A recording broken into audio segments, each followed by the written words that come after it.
warahmatullahi wabarakatuh.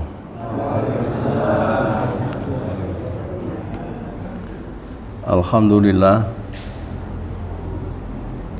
nahmaduhu wa nasta'inuhu wa nastaghfiruh wa na'udzu billahi min syururi anfusina wa min sayyiati a'malina.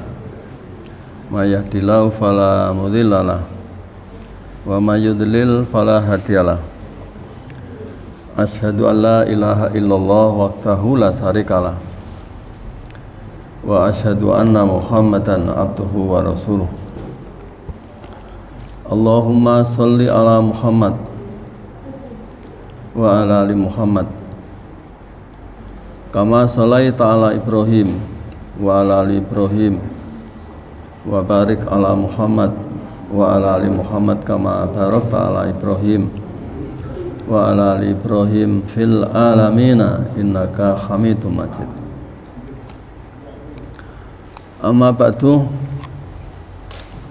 Ibu, bapak, saudara-saudara jamaah Masjid Baitul Arqam yang dirahmati Allah, syukur alhamdulillah pada hari ini tanggal 1 Dzulqa'dah, tanggal 1 Dzulqa'dah kita baru mengawali kajian rutin kita setelah kita jeda selama hampir 2 bulan, hampir 2 bulan, 2 kali kita tidak ketemu, dan pertemuan kita yang terakhir adalah membicarakan yang kesimpulannya ini, bahwa pada saat duduk di dalam sholat, baik duduk di antara 2 sujud, duduk tahiyat awal dan tahiyat akhir, bahkan kalau jenengan berkeyakinan bahwa bangun dari rakaat pertama dan rakaat ketiga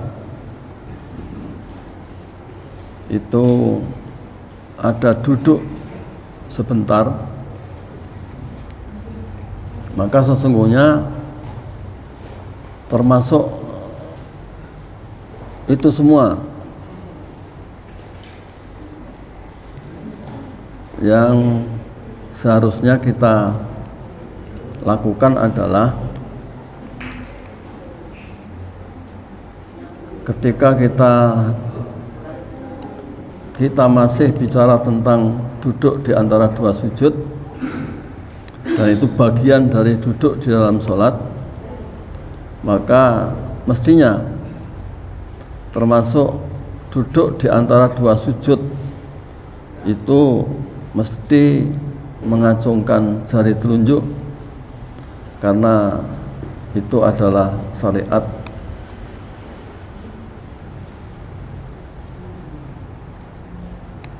Coba kita lihat di dalam hadis yang pernah kita paparkan. Memang ada 3 hadis yang semuanya sesungguhnya berisi tentang mengacungkan jari telunjuk, baik ketika duduk di antara 2 sujud maupun duduk tahiyat awal dan tahiyat akhir.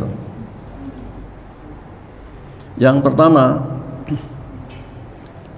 hadis yang pertama menjelaskan idza jalasa fi sholati wa do'a kafal yumna ala fakhidil yumna wa qabadha asabi'ahu kullaha wa asara bi asba'ihi allati talil ilham. Adalah Rasulullah Shallallahu Alaihi Wasallam apabila duduk di dalam sholat, Rasulullah meletakkan kafnya yang kanan pada paha yang kanan atau pahanya yang kanan. Wa qabadha asabi'ahu kullaha, dan menggenggamkan semua jari jemarinya yang kanan itu. Wa asara bi asba'ihi, tetapi khusus jari telunjuk diangkat menjadi isyarat. Yang dimaksud adalah allati talil ibham. Jari telunjuk itu berada di sebelah ibu jari. Wa wada'a kafal yusra ala fakhidil yumna, dan Rasulullah meletakkan kafnya yang kiri pada pahanya yang kiri. Hadis ini hasan, terdapat dalam Sahih Muslim nomornya 913, Abu Dawud 837, Sunan Tirmidzi 271, Nasai 1250, 1252, dan yang hasan. Dan di sana jelas menyatakan idza jalasa fi shalah. Itulah kalimat menunjukkan bahwa semua duduk di dalam sholat.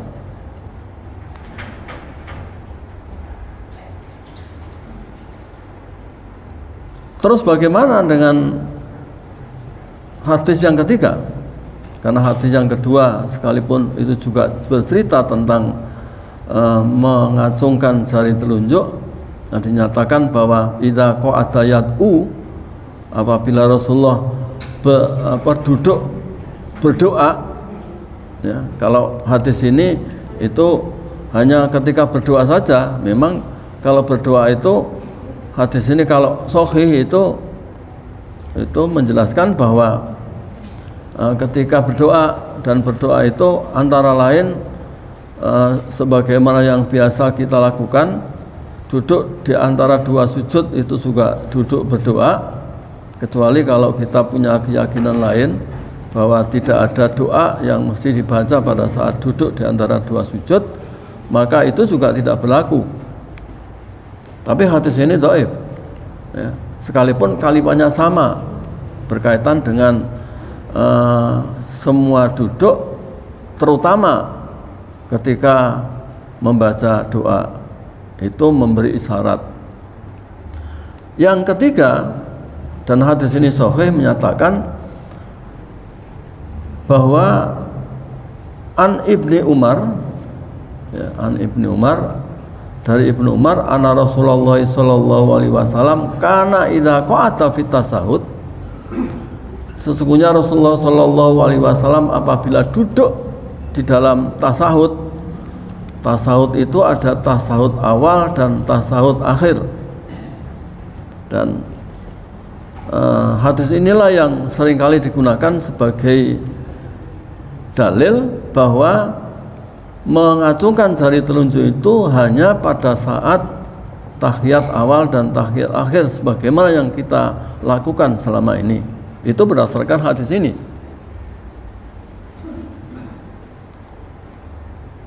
Berdasarkan hadis ini, idza qa'ada fit tasahud. Ya. Tetapi kalau ini dijadikan patokan hanya pada saat tasahud saja, terus bagaimana hadis yang hasan ini? Itu yang pertama. Bagaimana hadis yang hasan di sana menyatakan bahwa idza jalasa fi shalah, apabila Rasulullah duduk di dalam salat, yang itu mestinya berlaku pada semua duduk di dalam salat, termasuk duduk di antara dua salat. Dan bahkan jika kita yakin kalau bangun dari rakaat pertama dan ketiga itu mesti duduk, maka mestinya juga termasuk mengacungkan jari telunjuk karena semua duduk. Itu yang pertama. Ya. Kalau yang berlaku adalah hadis ini kemudian ditarjih, Ditarsih itu artinya yang sahih yang diberlakukan, ya, yang sahih yang diberlakukan artinya bahwa yang sahih yang hadis yang pertama karena hasan itu kemudian ditarsih, diambil yang paling kuat yaitu ketika tasahud. Tapi kalau itu diambil yang paling kuat dan ketika hanya tasahud saja mengacungkan jari telunjuk, maka perlu ada dalil lain yang menyatakan posisi tangan kita ketika duduk di antara dua sujud itu. Karena tidak ada hadis lain kecuali hadis ini. Jadi kalau ada pengecualian mesti itu taksis. Ada kalimat taksis. Tapi ini bukan taksis. Ini berlaku mutlak muqayyad. Ya, mutlak itu artinya mutlak berlaku untuk semua. Dan muqayyad itu adalah penguatan, ya, menguatkan bahwa khususnya pada saat tasahud itu pasti, ya, yang sesungguhnya itu hanya menguatkan saja. Jadi penyebutan ini adalah penyebutan untuk menguatkan, bukan pengecualian, ya, bukan pengecualian atau kecuali itu. Makanya kalau kecuali mohon maaf saya tidak menemukan dalil yang menyatakan bahwa ketika duduk di antara dua sujud itu tangan diletakkan, dan ketika duduk itu semua mesti disertai dengan mengacungkan jari telunjuk. Pengecualian itu perlu ada dalil, tapi saya tidak menemukan dalil yang mengecualikan bahwa kecuali, ya. Jadi kecuali untuk duduk selain tasahud itu begini, saya tidak menemukannya. Ini yang mesti harus kita tahu. Jadi untuk itu maka yang jadi pegangan kita adalah sesungguhnya semua duduk itu mesti mengacungkan jari telunjuk. Untuk tidak mengacungkan jari telunjuk itu mesti perlu dalil lain. Ya, perlu dalil lain yang menyatakan bahwa ketika duduk selain duduk tasawuf itu hanya meletakkan telapak tangan di paha atau di lutut. Ini yang kesimpulan yang pertama berkaitan dengan mengacungkan jari telunjuk, dan itu sama sebagaimana yang berbeda ketika kita bangun dari rukuk i'tidal, itu kita sendekap atau tidak. Ini juga menjadi pembicaraan kita. Ada dalilnya tapi kita juga tidak melaksanakan karena apa yang kita lakukan itu karena kebiasaan yang sudah biasa kita lakukan seperti itu. Dan ini mesti kemarin terakhir kita bicarakan. Sekarang yang kita bicarakan adalah ketika berbicara tentang mengacungkan jari telunjuk, itu kita lihat ada dua pola atau dua faham atau dua pendapat yang berkembang di tengah-tengah kita. Apakah mengacungkan itu diam saja begini atau kemudian digerak-gerakkan? Ya, digerak-gerakkan. Jadi ada dua pola, ada dua cara. Cara yang pertama diam, ya, diam begini. Yang kedua digerak-gerakkan. Mungkin di antara kita banyak yang tidak menggerak-gerakkannya karena sejak dulu kita tidak menggerakkannya. Tapi ketika ada orang lain yang menggerak-gerakkannya, tentu kita bertanya, kenapa digerak-gerakkan? Kenapa? Adakah dalil? Adakah dalil? Kemudian dengan cara menggerak-gerakkan. Oleh itu maka untuk ini kita lihat, ya,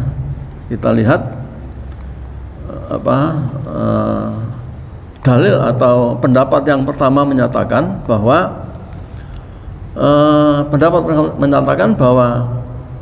ketika mengacungkan jari telunjuk, yang tentunya kita bicara mengacungkan sebagaimana yang tadi saya jelaskan, bahwa mengacungkan itu pada semua duduk di dalam sholat itu disyariatkan untuk menggerak-gerakkan jari telunjuk.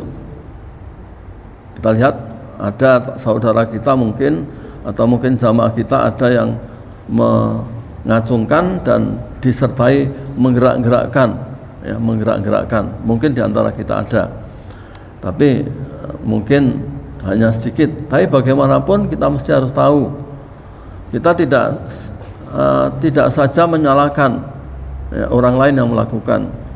Ya, jangan-jangan orang lain yang melakukan itu malah lebih benar dari apa yang kita lakukan. Ya, lebih benar daripada apa yang kita lakukan. Tapi itu mesti harus kita lakukan seperti itu. Artinya bahwa kita harus tahu apa alasannya. Ya, kenapa orang lain menggerak-gerakkan. Nah, tentunya kita harus menelusuri. Nah, setelah kita telusuri ternyata dalil yang digunakan adalah terdapat dalam Sunan Nasa'i, Musnad Ahmad. Saya tidak menemukan selain ini. Hanya ada pada Nasa'i 879 dan Musnad Ahmad 18115. Ya. Hadis ini agak panjang. Tetapi biasanya baik di dalam tulisan di website maupun di yang lain, dan mungkin dalam penjelasan ketika mereka menjelaskan tentang mengangkat jari telunjuk disertai dengan menggerak-gerakkan itu, ternyata hanya menggunakan dalil potongan. Apa potongan itu? Sepotong. Ya. Artinya tidak dibaca dan tidak tulis lengkap. Yang mana yang ditulis? Biasanya hanya ini saja. Yuharriku ayat ubiha. Kalau jenengan buka website tentang cara mengacungkan jari tunjuk dengan menggerak-gerakkan, itu nanti buka saja, itu mesti ketemu hadis ini. Hanya hadis ini yang ditulis. Bahkan yang disampaikan hanya ini, bahwa ketika berdoa itu Nabi menggerak-gerakkan. Ya. Nah, hadis ini cerita di mana? Kalau kita telusuri matan hadis ini, maka akan terjadi begini. Mari kita baca dari awal. An-Nawail, saya langsung baca aja. An-Nawail bin Hujr akhbarahu qala qultu, kata Wa'il, saya berkata, la anduronna. Jadi dia menyatakan bahwa la anduronna ila sholati Rasulillah sallallahu alaihi wasallam kaifa yusalli. Saya sungguh memperhatikan, mengamati betul pada sholat Rasulullah sallallahu alaihi wasallam, bagaimana cara Rasulullah sholat. Jadi Wa'il ini menyatakan bahwa dia memperhatikan betul sholatnya Rasulullah sallallahu alaihi wasallam. Fanadartu ilaihi, maka saya melihat pada Rasulullah sallallahu alaihi wasallam bagaimana Rasulullah sholat.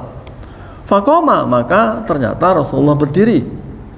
Fakabbara, kemudian Rasulullah bertakbir. Wa rafa'a yadayhi, dan mengangkat kedua tangannya, hatta khadata bi udhunayhi, sehingga dua tangannya sejajar dengan dua telinganya. Summa wadha'a yadal yumna ala kaffihil yusra, kemudian Rasulullah meletakkan tangannya yang kanan atau kafnya yang kanan pada kafnya yang kiri, telapak tangan kanan pada telapak tangan yang kiri. Warusgi wasaidi, pergelangan dan lengan. Ya, warusgi wasaidi.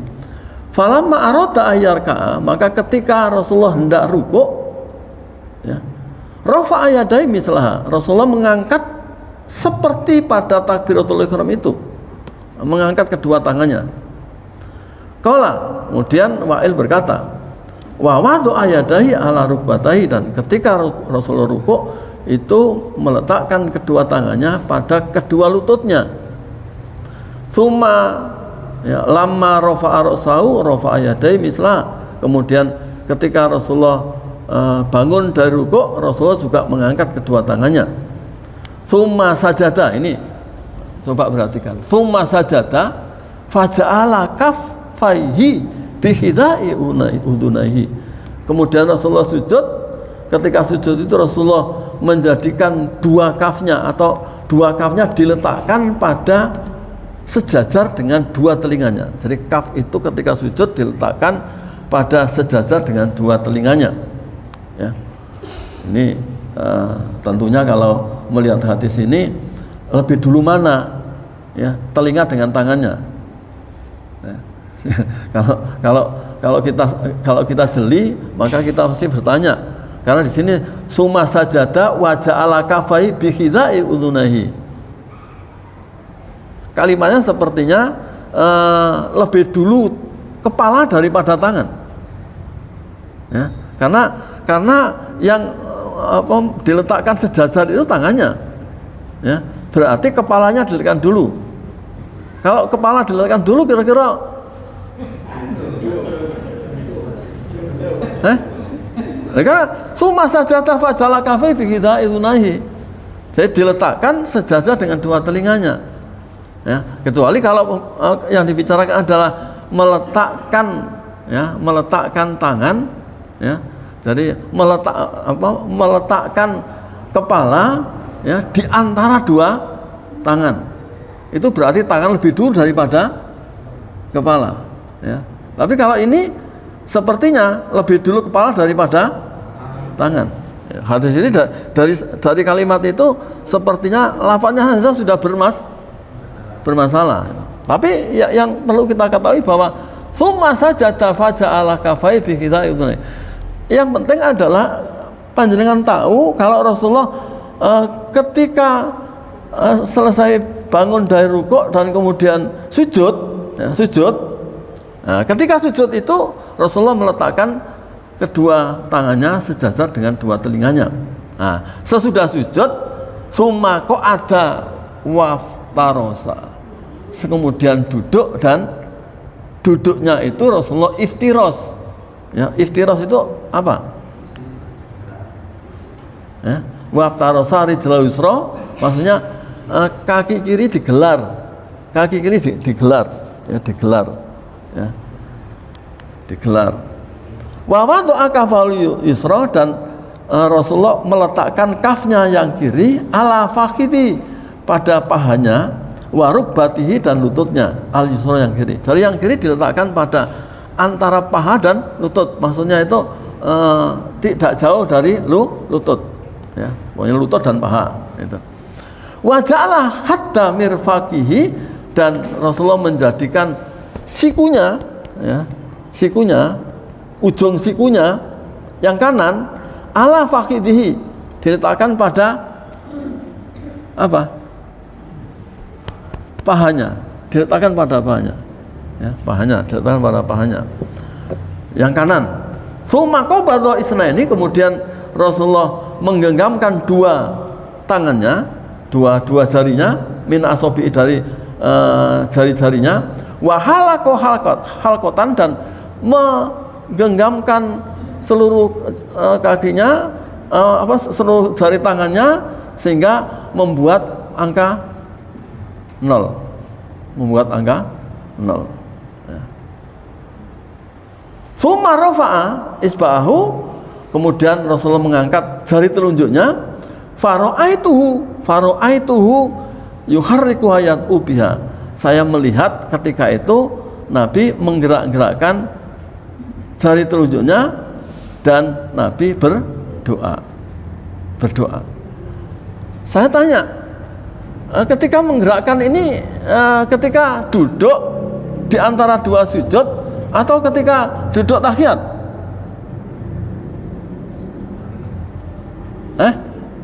Nah, ini kan baru sujud, sudah sujud mau duduk. Ya, ini belum cerita lagi duduk lagi, apa sujud lagi. Ini masih bercerita tentang duduk di antara dua sujud. Setelah duduk di antara dua sujud, belum ada ceritanya. Artinya bahwa yuharriku ayat ubiha itu menggerak-gerakkan jari telunjuknya ketika duduk di antara dua sujud. Mohon maaf, mereka semua yang menggerak-gerakkan jari telunjuknya tidak pernah mengangkat jari telunjuk ketika duduk di antara dua. Padahal dalil yuharriku ayat ubiha itu bercerita tentang duduk di antara dua sujud. Itu maksudnya. Paham? Tahu ya? Artinya hadis ini hanya bercerita yuharriku ayat, memperjelas bahwa Rasulullah menggerak-gerakkan jari telunjuk itu ketika duduk di antara dua sujud, bukan ketika duduk tahiyat awal maupun tahiyat akhir, karena di sini belum dilanjutkan dengan sujud lagi, karena hanya bangun dari ini kan sujudnya setelah sumalamma rafa'a yadayhi misla, ini kan sesudah rukuk kemudian bangun, setelah bangun kemudian sujud, setelah sujud kemudian duduk, cerita duduk sampai terakhir ini, belum cerita lagi tentang sujud yang kedua. Nah, itu yang ya. Nah, kalau kita lihat hadis ini, hadis ini ada nama Asim bin Kuleb. Ya. Nama hadis ini dalam hadis ini ada sanad bernama Asim bin Kuleb. Nah, Asim bin Kuleb ini kata Ali bin Ali Al-Madini itu dinyatakan la yuhtaju bihi idza infarada. Ya. Tidak menggunakan sebagai hujjah. Ya. Dengan hadis itu jika Asim bin Kuleb menceritakan hanya sendiri, maksudnya tidak ada dalil lain, tidak ada dalil pendukung atau dalil lain yang menyatakan seperti ini, dan ini satu-satunya, ya satu-satunya. Nah, karena satu-satunya maka hadis ini dhaif, karena tidak ada yang lain, ya hadis ini dhaif.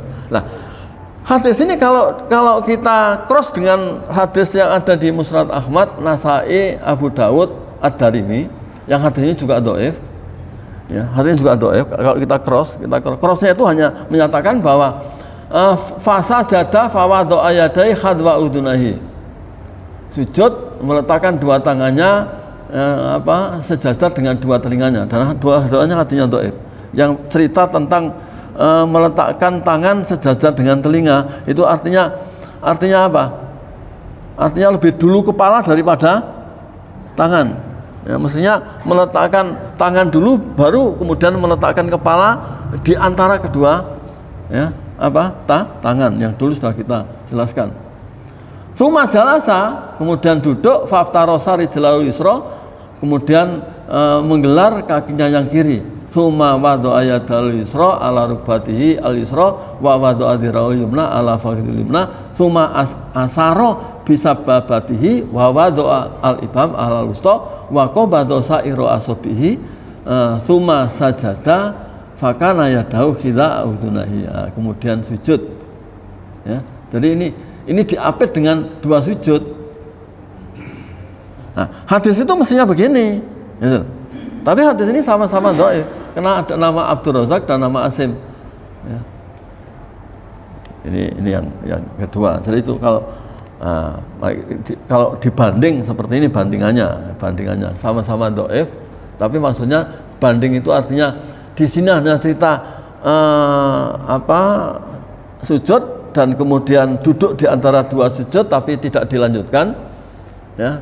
Kemudian dijelaskan di dalam duduk di antara dua sujud Rasulullah menggerak-gerakkan jari telunjuknya ketika berdoa, dan cerita hadis yang kedua ini menjelaskan bahwa duduk di antara sujud itu diapit oleh dua sujud memang. Hadis itu, sampai hadisnya sama-sama dhaif. Pendapat kedua menyatakan tidak disyariatkan menggerak-gerakkan jari telunjuk. Ya, tidak disyariatkan menggerak-gerakkan jari telunjuk. Maksudnya tidak menggerak-gerakkan jari telunjuk. Nah, jadi nanti akan kita tahu bahwa yang mana yang mesti kita amalkan itu. Yang mana kita amalkan. Alasan yang bisa kita gunakan adalah hadis ini yang terdapat dalam Sunan Abu Dawud nomornya 839, Nasai 1253. Ya. Hadis itu berbunyi seperti ini. An Abdullah bin Zubair, dari Abdullah bin Zubair, anau dzakara, sesungguhnya dia menjelaskan, mengingatkan anna Nabi sallallahu alaihi wasallam, sesungguhnya Nabi sallallahu alaihi wasallam kana yusiru bi asbu'ihi idza da'a wa la yuharrikuha. Rasulullah memberi isyarat dengan jari telunjuknya idza da'a wa la yuharrikuha, ketika berdoa dan tidak menggerak-gerakkannya. Ya, ada kalimat wala yuharrikuha, tidak menggerak-gerakkannya. Kita tahu bahwa apakah setiap berdoa itu mesti mengangkat jari telunjuk? Saya tanya, apa setiap berdoa itu mesti ngangkat jari telunjuk? Apakah setiap berdoa itu mesti begini? Hah? Tidak juga. Kenapa tidak? Lu sampean bedino ini kok. Hah? Ya, lu kan gitu toh. Kan begini semua. Ya. Logikanya kenapa? Lu kan doa itu kan jaluk mesti begini. Begini supaya apa iso dicekel. Lah nek ngene kan gak iso dicekel. Lah nek ngene lah tambah hilang tambahan. Ya. Lupa iya ogrok-ogrok kan gitu. Masuk ogrok-ogrok ya. Ya. Tapi yang jelas kita memang tidak semua doa itu begini, tidak semua doa itu begini kan. Saman sholat, di mana ketika begini? Karena ketika duduk, ketika rukuk, saman doa enggak? Doa. Di mana letak tangan? Di lutut. Di lutut begini apa begini? Hah? Begini apa begini? Lu kan nggak ada yang begini toh? Nggak ada. Lalu ngomong ini. Ya kenyataan kan itu. Dengan ketika sujud berdoa tidak? Berdoa. Sama ini? Enggak. Begini juga tidak, jangan begini. Artinya doa itu tidak semuanya begini, juga tidak semuanya begini. Di mana ada perintah begini, itulah yang dilakukan itu. Nah ternyata antara lain kita melakukan begini itu adalah ketika ketika duduk di dalam sholat. Yang kedua ketika khutbah. Makmum ini kan gitu, mau begini perlu dalil gitu lah. Perlu dalil. Tidak semua doa itu angkat tangan. Nah, di sini menyebutkan bahwa karena yusiru adalah Rasulullah memberi isyarat dengan jari telunjuknya apabila berdoa. Tapi tidak semuanya. Tapi ketika Rasulullah memberi isyarat dengan begini, itu dinyatakan wala yuharrikuha, dan tidak menggerak-gerakkannya. Ya, tidak menggerak-gerakkannya. Artinya diam. Diangkat tapi diam. Diamnya begini, apa ini? Kan ada yang begini toh. Ada juga yang begini, ada begini, ada yang ini. Nanti kita tunjukkan dalilnya bagaimana kita harus melakukannya. Karena sholat itu ibadah, dan termasuk ibadah mahdhah, dan ibadah mahdhah itu al-aslu fil ibadah at-tahrim. Pada asalnya ibadah itu haram. Hatta yakuma dalilul amri, sehingga ada dalil yang memerintahkan. Ada dalil lakukan, tidak ada dalil jangan. Artinya bahwa semua kaifiyah dalam sholat itu mesti kita harus cari dalilnya. Mana yang ada dalilnya kita lakukan, dan mana yang tidak perlu kita lakukan. Dan tentunya kalau ada dalil perlu kita telusuri. Ada satu dalil, perlu cari yang lain. Kalau emang tidak ditemukan ya sudah. Tapi kalau ditemukan, ada enggak yang berbeda? Nah, ternyata ini ada yang berbeda, bahkan bertentangan, karena yang satu menyatakan menggerak-gerakkan, yang satunya mengatakan tidak menggerak-gerakkan. Itu berbeda enggak? Berlawanan tidak? Berlawanan. Nah, karena berlawanan mesti kita lihat. Nah, di dalam sanad ini memang ada nama Ibnu Juraid. Ibnu Juraid itu ini Ibnu Juraid itu, ya. Ibnu Juraid itu namanya Abdul Malik bin Abdul Aziz Juraid, panggilannya kunyahnya, ya, panggilan dalam bahasa kita karanganak, ya. Anak yang pertama berarti iki bojone loro. Nek anak karanganak loro ngene iki berarti bojone loro. Anak yang pertama ada nama Abdul Walid dan Abu Khalid. Itu anaknya bojo siji disebut enggak, ini maksudnya adalah dua istri, ya, punya anak kedua-duanya. Anak yang pertama kemudian dipakai kunyah, ya. Nah, namanya Abdul Walid dan Abu Khalid. Nah, kata Ibnu Hibban yudalis, Karena Ali Al-Madini doif, ya artinya bisa dibaca di Tahdhibut Tahdhib juz 8 halaman 303 307. Ya. Kalau jenengan melihat begini saja, karena di sini Ibrahim, ada Hajjaj, ya, ada Muhammad bin Basar, ini semuanya Hasan. Ya. Ibrahim bin Hasan Al-Hajjaj, ya. Kemudian nama Muhammad bin Basar ini Hasan, ya. Yang biru ini Hasan, ya. Coba kita lihat silsilahnya, ya, supaya kita tahu hadis ini dhaif apa tidak itu. Dalam silsilah yang pertama itu ada nama Ibnu Juraid, dhaif hadisnya. Silsilah yang kedua adalah Ibnu Juraid, dhaif hadisnya. Silsilah ketiga hanya ada nama Muhammad bin Basar yang dinyatakan oleh Muhammad bin Basar dinyatakan oleh An-Nasai solihun la ba'sa bihi, solih la ba'sa bihi, ya. Artinya bahwa hadis ini hasan, ya, hadis ini hasan.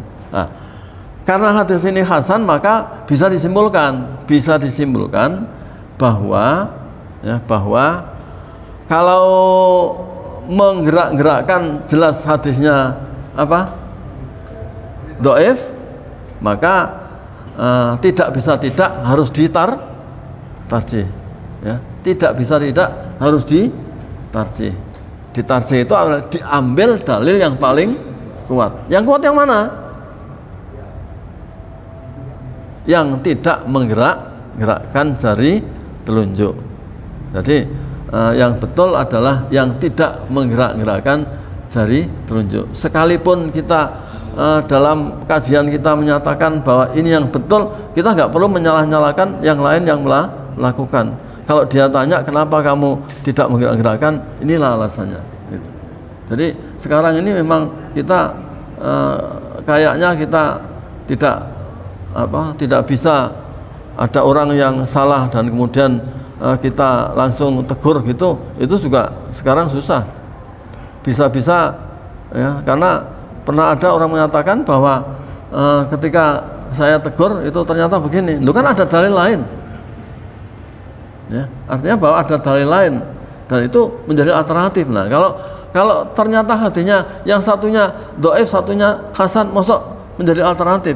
Alternatif itu adalah kalau dua-duanya sama hasannya atau sama sahihnya.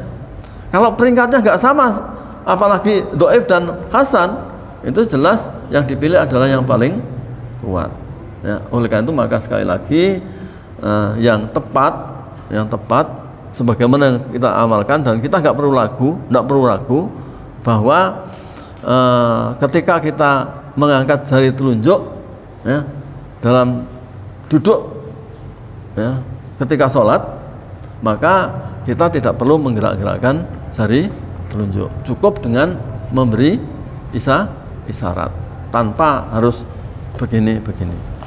Ya, itulah barangkali. Tinggal beberapa menit, mungkin ada pertanyaan. Ya, monggo. Pak, itu jika ada yang memimpin doa, ada yang mendengarkan, apakah yang mendengar itu harus menjawab amin?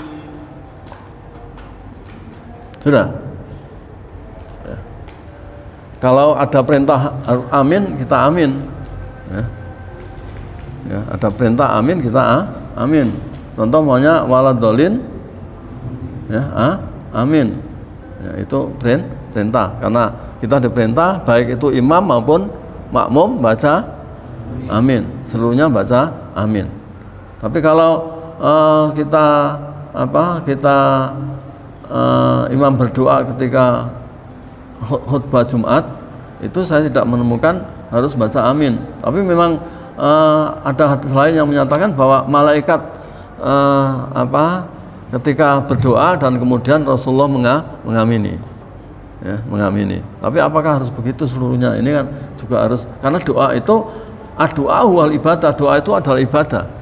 Doa itu ibadah, maka setiap kita berdoa tentunya bagaimana cara berdoa, ya, itu harus disertai dengan dalil.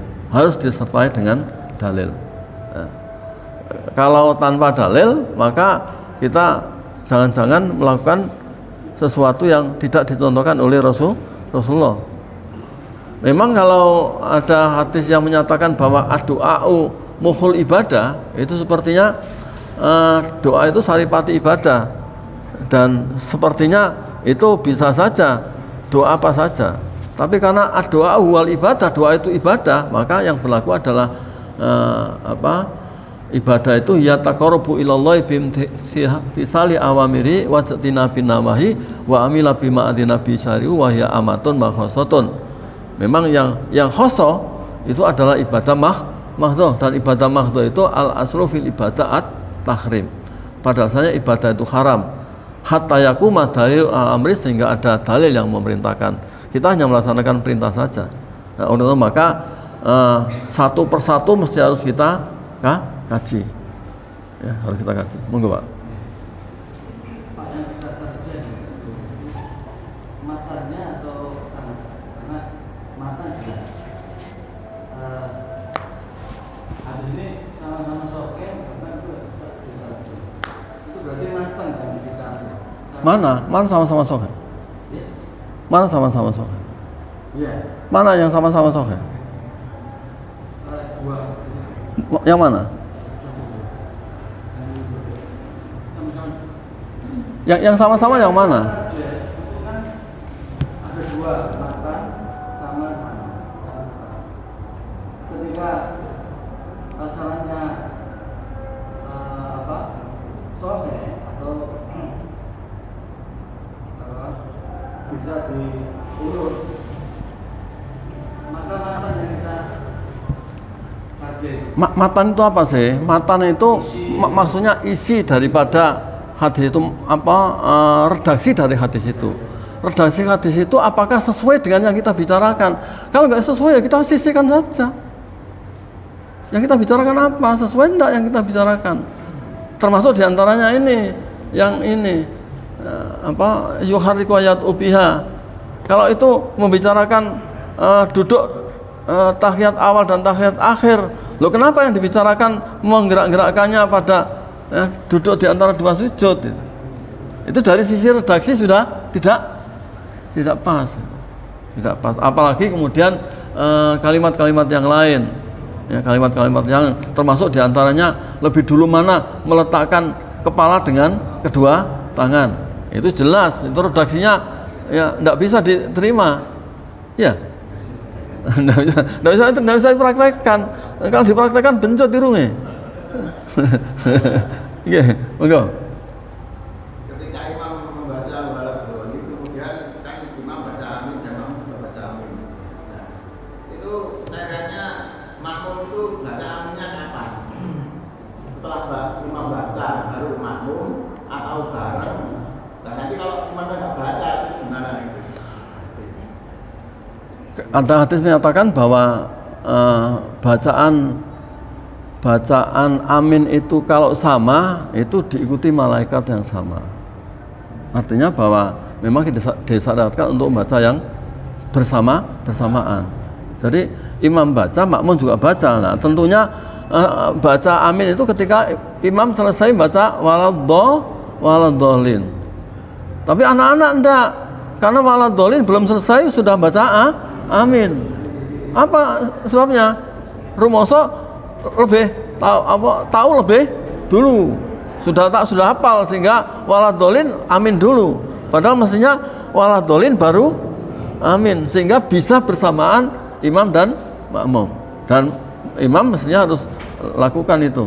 Tapi ternyata banyak di antara imam kita, banyak, bukan berarti tidak ada, banyak malah justru tidak membaca amin.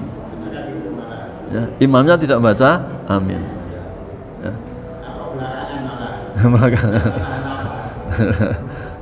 Jadi kalau bisa ya waladhdallin, kemudian sejenak kemudian baru amin. Ya, begitu maksudnya. Jadi sehingga kita baca sesudah imam selesai baca. Sama dengan ketika rukuk, ya, imam selesai membaca apa? Ya, apa? Allahu Akbar, baru makmum bergerak. ya, karena bacanya Allahu Akbar itu ketika masih berdiri. Jadi ruku itu baca Allahu Akbar itu disertai mengangkat kedua tangan, baru kemudian ruku, baru kemudian ruku. Ya, itu barangkali. Jadi malam ini hanya sampai pada menggerak-gerakkan jari telunjuk atau tidak, dan kita sudah yakin bahwa kita tidak perlu menggerak-gerakkannya. Demikian, dan kita tutup dengan baca hamdalah. Alhamdulillahirabbil alamin. Billahi taufiq wal hidayah. Wassalamualaikum warahmatullahi wabarakatuh.